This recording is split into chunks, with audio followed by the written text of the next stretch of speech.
So in this lecture, I am continuing the previous topic. तो हमने previous lecture में पढ़ा क्या? लोकेशनल सेटिंग, लॉन्गिट्यूड, लेटीट्यूड और हमने पढ़ा नेबरिंग कंट्रीज और अपने स्टेट और यूनियन टेरिटरी।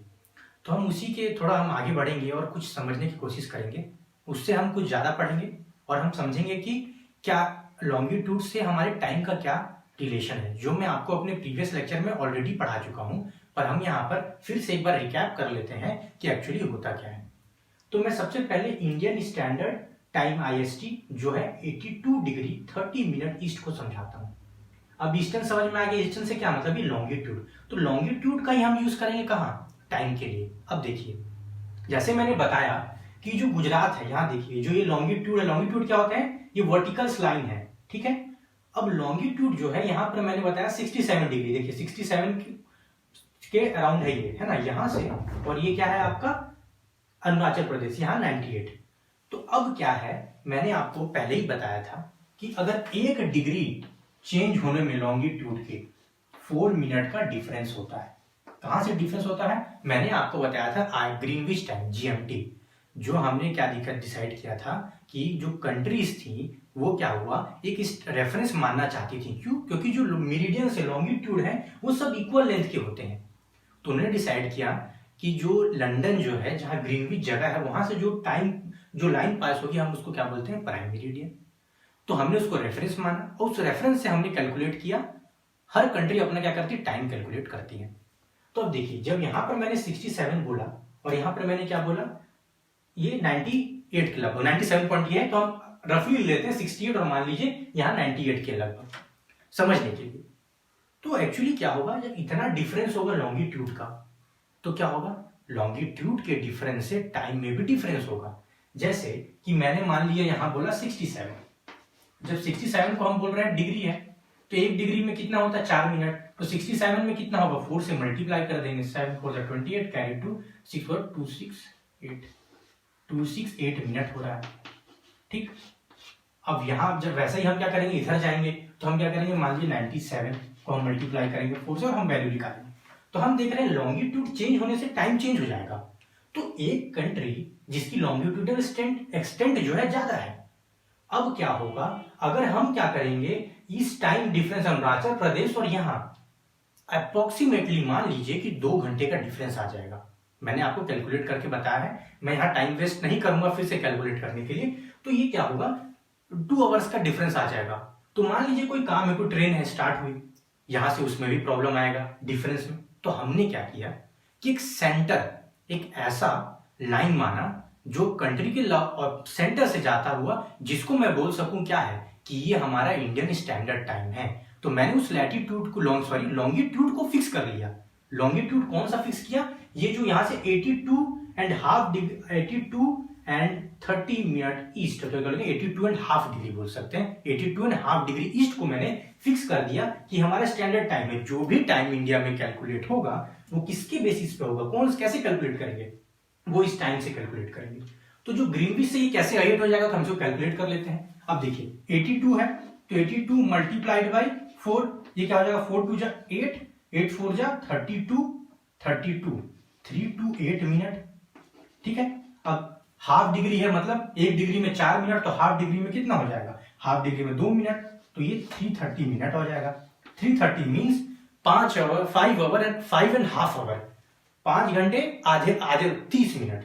तो 5 एंड हाफ आवर्स, ये क्या होगा, 0 डिग्री, दैट मीन्स ग्रीनविच जो हमारा GMT टाइम है उससे हमारा जो टाइम है वो 5 एंड हाफ आवर ज्यादा होगा, जो हमारे, इसलिए हमने कंट्री को ये डिसाइड कर लिया यहां से पास होगा। अब देखिए हमारा तो लॉन्गिट्यूडनल एक्सटेंट इतना है, जैसे USA हो गया, कनाडा हो गया, रशिया हो गया। अब ये क्या है, इनका लॉन्गिट्यूडनल एक्सटेंट ज्यादा है, दैट मींस ये जो लाइन है, इस जो हमारा तो इसमें इस एरिया में कंप्लीट हो जा रहा है, बट उनका जो कवरेज है वो कंट्री का बहुत ज्यादा है। तो USA में 7, कनाडा में 6, रशिया में 11 टाइम जोन्स है फॉर द कन्वीनियंस। बट हमारी कंट्री में क्या है, एक ही है जिसको हम बोलते हैं IST। ये हमारा काम हो गया। अब हमने पढ़ा अपनी कंट्री के बारे में, डिफरेंट स्टेट्स हैं, कल्चर हैं, रिलीजन है। सो क्या है, इतनी डाइवर्सिटी है, इतने डाइवर्सिटी के बावजूद भी हमारे अंदर क्या है, unity. So the term we called use for our country is that unity in diversity. क्यों? क्योंकि इतने सारे वेरिएशन के बाद भी हम क्या है, यूनाइट है। So that is the reason. अब देखिए, हम जो पॉपुलेशन है हमारा, वो पॉपुलेशन हम कैसे कैलकुलेट कैसे जानेंगे कि हमारी कंट्री का पॉपुलेशन इतना है? तो हमें कैसे पता चलता है? तो सेंसस होता है। सेंसस क्या होता है? हर 10 साल में होता है। वो क्या करते हैं, डाटा कलेक्ट करेंगे और हमारी कंट्री का बताएंगे कितना पॉपुलेशन है। तो 2011 में जब सेंसस हुआ, तो उस सेंसस में हमारा जो पॉपुलेशन था 120 करोड़, 121 अप्रॉक्स हो सकते 120 करोड़। अब जो सेंसस है वो कब होने वाला? 10 साल बाद, 2021 में। बट लेट्स सी कि अगर लेट हो सकता है due to the COVID reason. तो ये सेंसस होगा तो हमें पता चला कि हमारा कितना हमारा पॉपुलेशन है, 130, 150, what we are expecting, we will get the idea. तो ये सेंसस के बारे में हो गया। अब क्या है कि हमने इंडियन स्टैंडर्ड टाइम देख लिया। अब हम बार बार टर्म यूज करते हैं, इंडिया पेनिनसुला, इंडियन पेनिनसुला। तो पेनिनसुला क्या होता है? जो मैंने आपको यहां लिखा पेनिनसुला। तो जो पेनिनसुला है, कोई भी लैंड, जैसे मान लीजिए ये लैंड है जिसके तीनों साइड वाटर होंगे। जैसे ये देख लीजिए, ये लैंड, यहां से मैंने ये बताया जी, यहाँ पर अरेबियन सी है, यहाँ बे ऑफ बंगाल है, इधर क्या इंडियन ओशन। तो तीनों साइड वाटर बॉडीज हैं जिस लैंड के, उसको हम बोलते हैं peninsula. So this is called known as peninsula. अब देखिए, हम जब पानी से वाटर की बात करें तो हम 2-3 वर्ड और फेमिलियर हो जाते हैं, जिसको हम बोलते हैं ट्रिब्यूटरी। अब ट्रिब्यूटरी क्या होता है? हम एक लेक्चर लेंगे जिसमें हम समझेंगे कितने रिवर्स हैं इंडिया में, रिवर्स और उनके ट्रिब्यूटरी। तो रिवर्स और ट्रिब्यूटरी देखिए क्या होता है। मान लीजिए कि कोई रिवर है, जो ये रिवर फ्लो करते हुए आ रहा है, रफली समझने के लिए। अब क्या होगा, ये रिवर है, तो कोई भी वाटर या कोई दूसरी रिवर इस मेन रिवर को ज्वाइन करती है कोई भी साइड से, वेदर लेफ्ट और क्या हो सकता है राइट। किसी भी साइड से कोई वाटर की स्ट्रीम और क्या बोल सकते हैं कोई रिवर एक मेन रिवर में ज्वाइन करती है from either side, whether left और राइट। तो हम जो ज्वाइन कर रहे हैं स्ट्रीम को, हम और वो रिवर को क्या बोलेंगे? ट्रिब्यूटरी। जैसे हमने महानदी का एग्जांपल लिया, तो महानदी के ट्रिब्यूटरी में हम हसदेव भी बोलते हैं, इब भी बोलते हैं, दैट आर द ट्रिब्यूटरी। हम जब रिवर को देखेंगे तब हम अच्छे से समझेंगे, बट ये वर्ड बुक में दिया हुआ है तो हमने इसको समझ लिया। अब देखिए, एलुवियल डिपोजिट। डिपोजिट वर्ड मतलब कहीं कुछ इकट्ठा होना। तो वो कैसे, कोई प्रोसेस से होगा? बहुत सारे हैं, विंड से भी होता है कोई डिपोजिट, जैसे सैंड ड्यून्स हो गए। पर रिवर के केस में क्या होगा? अब देखिए, अब हमें पता है कि रिवर, मान लीजिए यहां पर ओरिजिन है, बहुत सारे रिवर्स हैं जो यहां से ओरिजिन करते हैं ग्लेशियर से।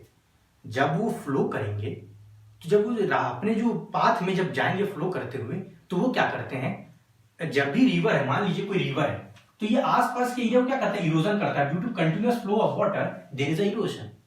अब वो क्या करता है, जैसे ही वो अपने साथ कैरी करेगा थिंग्स को, कौन से सॉइल्स हो गए, जैसे मिनरल्स होंगे, तो जैसे जैसे वो उसकी दूरी बढ़ती जाएगी अपने ओरिजिनल प्लेस से, तो जितना दूर जाएगा वो, तो उसके जो डिपोजिट्स हैं वो क्या हो जाएंगे? फाइन हो जाएंगे। फाइन डिपोजिट मतलब कि शुरुआत में हो सकता है कि वो बड़े बड़े पीसेस ऑफ सैंड, बड़े बड़े पीस को ले जा रहा है, बट जैसे ही दूर जाएगा तो क्या हो जाएगा? उसके जो डिपोजिट्स होंगे वो फाइन हो जाएंगे। और उसके कारण क्या होगा? उस दूर एरिया में क्या होगा? एक फर्टाइल एरिया बनेगा। तो जो एलुवियल डिपोजिट है वो क्या होता है? रिवर का डिपोजिट, फाइन सॉइल का डिपोजिट होता है, जो कि बहुत फर्टाइल होता है। जैसे हम बोलते हैं ना गंगा प्लेन। अब जब गंगा यहाँ आती है, तो जैसे बिहार ये सब एरिया हो गया, तो वहां क्या फर्टिलिटी ज्यादा है। इसलिए आप देखेंगे एंशिएंट टाइम में भी जो पॉपुलेशन होती है वो हमेशा कहाँ थी? रिवर के पास। साउथ में चले जाइए, कृष्णा गोदावरी, वहां पॉपुलेशन ज्यादा होगी, बिकॉज वहां पर इनकम हो गया, वहां फूड्स हो गया, ये सब ज्यादा होते थे। तो ये रीजन हमने समझ लिया। अब देखिए डेल्टा क्या होता है। जो डेल्टा होता है, अब जैसे हमने बोला कि गंगा और ब्रह्मपुत्र जहां मिलती है उसको वहां वो डेल्टा बनाती है। गंगा और ब्रह्मपुत्र दोनों रिवर मिलके, हम पढ़ेंगे गंगा और ब्रह्मपुत्र को लोकेट करेंगे, तो जो गंगा और ब्रह्मपुत्र जो मिलती है, दोनों जो रिवर है वो डेल्टा बनाती है। उस डेल्टा का नाम है सुंदरबन। तो डेल्टा एक्चुअली वर्ड है क्या? अब देखिए, रिवर का वाटर क्या है? जब सी के वाटर से मिलेगा, सी क्या है? सलाइन है। तो जब रिवर, दो रिवर मिल गए, जैसे हम सुंदरबन डेल्टा में ब्रह्मपुत्र और गंगा मिलते हैं, तो कोई भी रिवर अगर किसके, जब ओशन सी से मिलेगा, तो जो लैंड जो जब मिलने जाएगा तो उसके अराउंड जो एरिया होगा वो फर्टाइल होता है। तो लैंड जो डेल्टा क्या है? एक लैंड है, जब रिवर उससे मिलता है, किससे मिलेगा? सी से मिलेगा, तो उस जो जगह है उसको हम क्या बोलते हैं? डेल्टा। कुछ कुछ डेल्टा बहुत फर्टाइल होते हैं, ऐसा नहीं कि हर डेल्टा फर्टाइल हो, पर मैक्सिमम जो डेल्टा होता है वो फर्टाइल होता है, क्योंकि मिनरल्स और जो वहां जो मिक्सर होता है जो बनता है वो फर्टाइल बनाता है। अब हमने ये पढ़ लिया तो हमें इस मैप का क्या यूज किया, अभी तक हमने ये वर्ड पढ़े जो आपके डू यू नो और बुक्स में दिए हुए थे। अब हम पढ़ेंगे कंट्री के बारे में पढ़ रहे थे, हमने क्या किया 7 लैंड से जो टच है उस कंट्री को पढ़ा। अब हमने श्रीलंका क्या ओशन जो है, लैंड नहीं ओशन से मतलब वाटर बॉडीज है उसके बाद एक कनेक्ट है, तो यहां पर एक श्रीलंका है, वैसे यहां पर एक मालदीव्स होगा, वो भी हमारा क्या है नेबरिंग कंट्री है, बट वो लैंड शेयर नहीं करता, लैंड से कनेक्टेड नहीं है क्योंकि वाटर बॉडीज में। अब देखिए अब हम क्या करते हैं, छोटा सा एक्सरसाइज करेंगे। एक्सरसाइज में क्या करेंगे कि हमने बोला हमारे नेबरिंग कंट्रीज है, तो जो हमारी नेबरिंग कंट्रीज हैं वो कौन कौन से जगह पे हमारा क्या, अब कौन कौन से स्टेट से या यूनियन टेरिटरी से टच होती है, तो हम उसको एक बार देख लेंगे तो हमें याद आ जाएगा कि कौन सी कंट्री है। कोई भी नॉर्मल एग्जाम में भी आ सकता है, कोई पूछ सकता है, हमें एक नॉलेज के लिए हमारे पास होना चाहिए। तो मैंने इस मैप से हम क्या करते हैं बहुत इजीली तरीके से विजुअलाइज करेंगे और याद करने की कोशिश करेंगे। तो अब देखिए हम स्टार्ट करते हैं अफगानिस्तान से। अब देखिए अफगानिस्तान से इस पोर्शन में देखें तो अफगानिस्तान से टच होता है हमारा एरिया इंडिया का, ये जो है ये एरिया क्या होता है टच होता है। तो अभी क्या है, ये तो जम्मू कश्मीर रहा नहीं, तो हमने गए लद्दाख, तो ये जो लद्दाख है वो लद्दाख से क्या करता है अफगानिस्तान हमारा, ये देखिए इस पॉइंट पे जब हम जाएंगे तो शेयर करता है, क्या शेयर करता है इंडियन जो यूनियन टेरिटरी से ये क्या करता है कॉन्टेक्ट में है, तो हमने लद्दाख को अफगानिस्तान के लिए बोल दिया। अब देखिए मैप में क्या है कि इस एरिया को हमने अपना दिखाया, ये जो एरिया है हम इसको इंडिया में काउंट कर रहे हैं पूरा, बट क्या है यहाँ कुछ डिस्प्यूट्स हैं। दैट मीन्स कि ये जो एरिया है इस एरिया में हमारा इधर साइड हम जाएंगे तो चाइना से हमारा डिस्प्यूट है, जब हम इधर जाएंगे तो हमारा क्या है पाकिस्तान से डिस्प्यूट है। तो हम इसको पढ़ेंगे कि क्या कैसे ये डिस्प्यूट हुआ क्या है, but it is not the topic of the present chapter that is the geography, because it is a we will look at it in the separate lecture. अब देखिए तो अफगानिस्तान हमने देख लिया, अब आते हैं पाकिस्तान की बारी। तो पाकिस्तान में देखिए Ladakh union territory, Jammu and Kashmir, Punjab, Rajasthan and Gujarat. फिर से हम करते हैं गुजरात, राजस्थान, पंजाब, जम्मू एंड कश्मीर एंड लद्दाख, ये क्या हो गया आपका पाकिस्तान के साथ। वैसे ही अब चाइना को देखिए, चाइना कहां का कर रहा है, लद्दाख में भी, हिमाचल प्रदेश में भी, उत्तराखंड में भी, सिक्किम में और अरुणाचल प्रदेश में। तो चाइना से हमारे डिस्प्यूट अरुणाचल प्रदेश में भी थे, लद्दाख में भी जो अभी चल रहा है, तो हमारे डिस्प्यूट ऑलरेडी चाइना के साथ भी है। तो चाइना और पाकिस्तान से हमारे डिस्प्यूट है, तो ये हमारे ये हो गया। अब देखिए अब एक बचा है नेपाल। नेपाल किस किस से करता है, उत्तराखंड, उत्तर प्रदेश, बिहार और ये देखिए इस जगह में क्या हो रहा है वेस्ट बंगाल। फिर से नेपाल को देखते हैं हम, तो उत्तराखंड, उत्तर प्रदेश, बिहार एंड जो ये एरिया देखिए ये रहा सिक्किम, और ये जो एरिया देखिए वेस्ट बंगाल का यहां से गया, तो वेस्ट बंगाल भी इसमें टच पे है इस पॉइंट पे। तो हमारा फिर से कितना हो गया 1 2 3 4 1 5। अब देखिए भूटान, भूटान किससे करता है, अरुणाचल प्रदेश, असम, वेस्ट बंगाल एंड सिक्किम, 1 2 3 4। तो इससे क्या हम अगर इसको विजुअलाइज कर लेंगे तो हमें इजी हो जाएगा। जैसे हमने पाकिस्तान देखा तो हम क्या बोल सकते हैं लद्दाख, जम्मू कश्मीर, अपन नीचे पंजाब, फिर देन राजस्थान, देन गुजरात, वैसे ही हम इसको देख लिए। अब देखिए आती बारी बांग्लादेश की। तो बांग्लादेश में वेस्ट बंगाल हो गया, वेस्ट बंगाल, ये वेस्ट बंगाल है, बिहार कोई टच नहीं कर रहा, वेस्ट बंगाल ये यहाँ पर, ओके वेस्ट बंगाल। यहां पर जाएंगे तो हम क्या है असम, यहां से भी क्लियर हो सकता है, ये क्या है असम, ऊपर क्या है मेघालय, त्रिपुरा और ये क्या है आपका मिजोरम। फिर से मिजोरम, देखिए ये लाइन जो बांग्लादेश का यहां तक है, तो ये मिजोरम, त्रिपुरा, ये हो गया असम, मेघालय और उसके बाद क्या जा रहा है ये वेस्ट बंगाल का एरिया, यहां पर इससे बांग्लादेश से टच कर रहा है। अब देखिए आते हैं म्यांमार में, Arunachal Pradesh, then Nagaland, then Manipur and then Mizoram, क्योंकि ये बाउंड्री है बांग्लादेश और म्यांमार का, तो ये क्या है हमारा Mizoram, Manipur, double M and A, ठीक है। तो ये हो गया हमारा म्यांमार से। इधर तो हमने देखा श्रीलंका। अब श्रीलंका में हमने बताया स्टेट, एक पार्क स्टेट जो है ये इंडिया और श्रीलंका के बीच में है। स्टेट मैंने बताया स्टेट क्या होता है, एक नैरो पैसेज ऑफ वाटर होता है जो दो या तो लार्ज वाटर बॉडीज को या दो ओशियंस को क्या करता है जोड़ता है। तो ये क्या हो गया आपका पार्क स्ट्रेट हो गया, यहां पर हो गया आपका मालदीव्स। तो ये क्या हो गया हमारे बाउंड्रीज के बारे में। अब देखिए हमने क्या पढ़ा, यहां पर लक्षद्वीप आइलैंड है, यहां पर अंडमान है। अब इस आइलैंड की हम एक खासियत पढ़ेंगे जिसको हम बोलते हैं कोरल आइलैंड।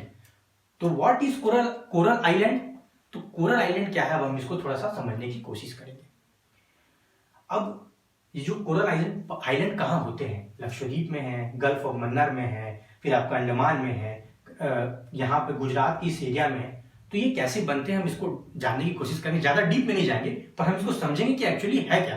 तो देखिए, जो कोरल है, तो हम कोरल आइलैंड बनता कैसे है तो हम देखेंगे। कोरल क्या होता है, ये क्या होता है, कोरल जो है क्या कोई स्केलेटन्स होते हैं, टीनी टाइनी, जो हम बोलेंगे कुछ टाइनी जो है स्केलेटन्स होते हैं किसके, एनिमल्स के, टाइनी एनिमल जो मिनिएचर ज्यादा बड़े नहीं होते हैं। वो कहाँ पाए जाते हैं, हमारे कहाँ पर पाए जाएंगे, ये हमारे ओशंस में पाए जाएंगे। पर वो ओशन क्या होगा, कोई कोस्ट के पास वाले जगह पे होता है। जैसे ये क्या लक्षद्वीप है, तो ये कोई जो कोस्ट जो होगा वहां पर हमें पाए जाएंगे।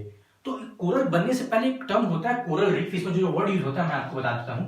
एक बोलते हैं कोरल रीफ और एक हम बोलते हैं पॉलिप्स। इस वर्ड को हम पढ़ लेते हैं, ये क्या होता है।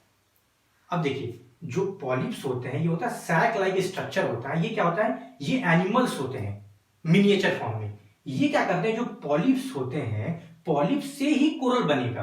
कोरल क्या है, मैंने बोला स्केलेटन्स है, बट वो किससे बनेगा, पॉलिप्स से। पॉलिप्स क्या होते हैं, सैक लाइक एनिमल स्ट्रक्चर होता है। अब देखिए, ये जो होते हैं वो होते हैं इनवर्टिब्रेट। हम बायोलॉजी को ज्यादा नहीं जानेंगे, हम उसको समझने की कोशिश करेंगे कि एक्चुअली बना कैसे। तो पॉलिप्स क्या होते हैं, वो इनवर्टिब्रेट होते हैं। इनवर्टिब्रेट मतलब वर्टिकल कॉलम नहीं है, जैसे हमारे बॉडी में हमारे स्पाइनल कॉर्ड है वर्टिकल कॉलम। तो वैसे क्रिएचर जिसके पास क्या नहीं है, इनवर्टिब्रेट है, वर्टिकल कॉलम नहीं है। तो वो क्या करते हैं कि CaCO3 calcium carbonate, CaCO3 calcium carbonate वो क्या करते हैं, सिक्रिएट करते हैं। कौन, पॉलिप्स। फिर से पॉलिप्स हैं, इनवर्टिब्रेट हैं। अब क्या करते हैं, ये CaCO3 क्या करते हैं, एक्सोस्केलेटन, दैट मींस ये CO अपने आउटर में क्या करते हैं, कवर बनाते हैं। अब क्या बनते हैं, कवर बनाते हैं, स्केलेटन ये कैल्शियम कार्बोनेट का बनता है। अब पॉलिप्स एक तो नहीं होते हैं, बहुत सारे होते हैं। अब क्या होगा, ये पॉलिप्स मान लीजिए डाई आउट कर गया, तो ये क्या कैल्शियम कार्बोनेट वहीं पर रहेगा। फिर इसके ऊपर फिर से क्या होंगे, बहुत सारे पॉलिप्स फिर से आएंगे। फिर ये पॉलिप्स क्या करेंगे, यहां पर फिर कैल्शियम कार्बोनेट डिपोजिट करेंगे। तो ये क्या होगा, कंटिन्यूअस क्या होंगे, पॉलिप्स होंगे ये। तो ये जो पॉलिप्स हैं, ये पॉलिप्स जब बने मिलेंगे बहुत सारे पॉलिप्स से, तो मैंने बोला डाउट होंगे, जो इनका स्केलेटन होगा। स्केलेटन क्या किसका होगा, कैल्शियम कार्बोनेट का जो ये बनाएंगे, उस लॉन्ग इसको हम बोलते हैं कोरल रीफ। कोरल रीफ क्या है, तो हम कोरल रीफ से भी क्या बना, कोरल आइलैंड।